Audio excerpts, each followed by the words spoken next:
안녕하세요 여러분, 알람의 민글라바.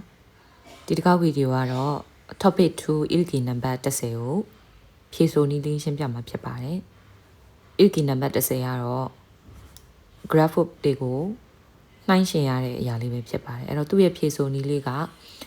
မိကုန်းကိုအရင်ဖတ်ပြီးတော့ပုံကိုတွားကြည့်ပြီးတော့အဖြေရှာရတာရွေးချယ်ရတာဖြစ်ပါတယ်အဲ့တော့ဒီဥက္ကီနံပါတ်10ကိုဖြေဖို့အတွက်တိထိုက်တဲ့ meaning လေးတော့ရှိပါတယ် graph တွေဖြစ်တဲ့အတွက်မြင့်တက်သွားပါတယ်ကျဆင်းသွားပါတယ်တစ်ခုလုံးရဲ့တစ်ဝက်အဖြစ်ကျန်နေပါတယ်ပြီးတော့မှနှုံးသားတွေပေါ့နော်ဒီလိုမျိုးအခြေအနေနဲ့ပတ်သက်တဲ့စကားလုံးလေးတွေကိုတော့ကြက်ထားပါမယ်အဲ့တော့အဲ့ဒီစကားလုံးလေးတွေကိုတော့နောက်ဆုံးမှပြောထားပေးပါမယ်လောလောဆယ်တော့ဒါရဲ့ဖြည့်ဆိုပုံလေးကိုအရင်ဆုံးကြည့်လိုက်ပါမယ်ဧကီ10ကတချို့စကားလုံးတွေကတိတာလည်းရှိနိုင်တယ်လို့မတိတာလည်းရှိနိုင်တယ်ပေါ့ဒါပေမဲ့အဲ့ဒါတွေကအရေးမကြီးပါဘူးခဏပြောထားတဲ့ meaning တွေကိုကြည့်လို့ရှိရင်တိုက်ကြည့်ပြီးတော့မှနှိုင်းရှင်ပြီးတော့မှမှန်ကန်တာကိုရွေးချယ်လိုက်ရင်ရပါပြီအဲ့တော့ပထမဆုံးမေးခွန်းလေးကိုဖတ်ကြည့်လိုက်ပါမယ်다음글 또는 도표의 내용과 같은 것을 고르십시오.အောက်ပါနဲ့ပတ်သက်တဲ့ဇာတ်ကွက်အကြောင်းရင်းနဲ့တူတဲ့အရာလေးတွေကိုရွေးချယ်ပေးပါတဲ့ဟုတ်ပြီပုံအရင်ကြည့်ရင်လည်းရတယ်အောက်ကစာအရင်ဖတ်လည်းရတယ်အဲ့တော့ကျွန်မကတော့အောက်ကစာဖတ်ပြီးတော့မှအပေါ်မှာသွားပြီးတော့မှနှိုင်းရှင်တဲ့နီလန်ကိုသုံးပါမယ်နံပါတ်1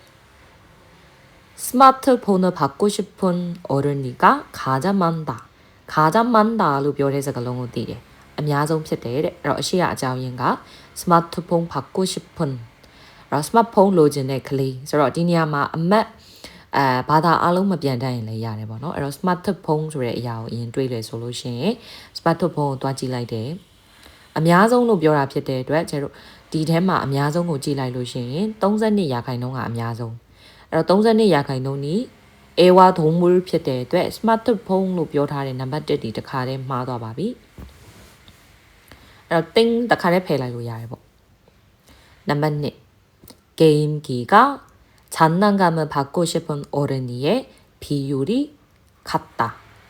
게임기 ဆိုတော့ game set နဲ့ကစားစရာအယုတ်ရကျင်တဲ့ကလေးတွေကဒီနှုံးသားကအတူတူပဲဖြစ်တယ်တဲ့ 게임기က9%장난감က15%ဖြစ်တဲ့အတွက်ဒါလည်းမှားသွားပါပြီဆိုတော့နံပါတ်2ကိုလည်းဖယ်လိုက်လို့ရပြီအဲ့ဒီနေရာမှာ game ကြီးတော့ 장난감 တို့ကိုမသိဘူးဆိုလို့ရှိရင်အဲ့ဒီစကားလုံးလေးအတိုင်း noun အဖြစ်သတ်မှတ်ပြီးတော့မှဒီတိုင်းပဲရ percentage ကလေးတွေကိုတွားကြည့်ပြီးတော့အနောက်ကအတူတူပဲဖြစ်တယ် video တွေ cutta ဆိုတဲ့စကားလုံးကအဓိကပေါ့နော်နှုံးသားကအတူတူပါပဲဆိုတာလေးကိုကြည့်ပြီးတော့ရွေးချယ်လိုက်တာပါအဲ့တော့အဲ့ဒါလည်းမဟုတ်တဲ့အတွက်ဒါကိုလည်းဖယ်လိုက်ပါတယ်နံပါတ်3 애완동물을 받고 싶은 어른이가 전체의 반을 넘는다. အဲ့တော့တွားပြီးတော့ကြည့်လိုက်မယ် 애완동물 အဲ့တော့ 애완동물ကအိမ်မွေးတိရစ္ဆာန်ကိုပြောတာပါ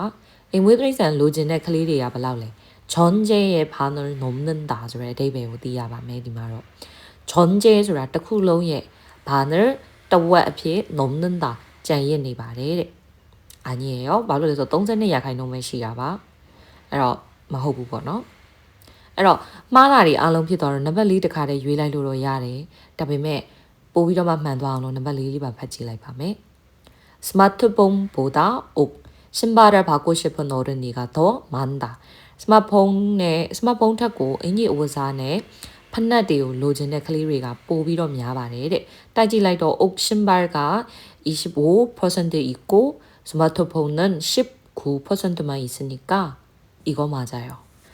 အဲ့တော့အခုတိုက်ကြည့်လိုက်တဲ့ပုံစံလေးတွေကအဲ့လိုပဲပေါ့နော်အကုန်လုံးတစ်ခုလုံးကိုခြုံဖတ်စရာတော့မလိုဘူးအခုဆိုရင်ကျတို့ခေါင်းစဉ်လေးတောင်မဖတ်သွားဘူးတကယ်တော့ခေါင်းစဉ်မှာပြန်ပြီးတော့ဖတ်ပြရမယ်ဆိုရင်တော့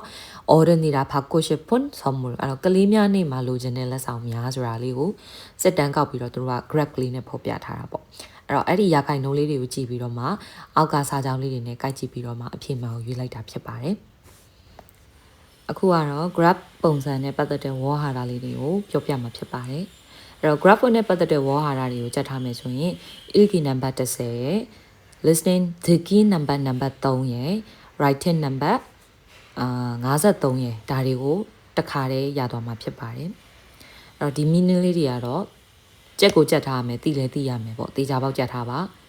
အဲ့တော့ဘာလဲဆိုတော့ graph ဖြစ်တဲ့အတွက်တိုးပွားလာသည်ဆိုရင်ဘယ်လိုပြောမလဲအများဆုံးပြောတာက증가하다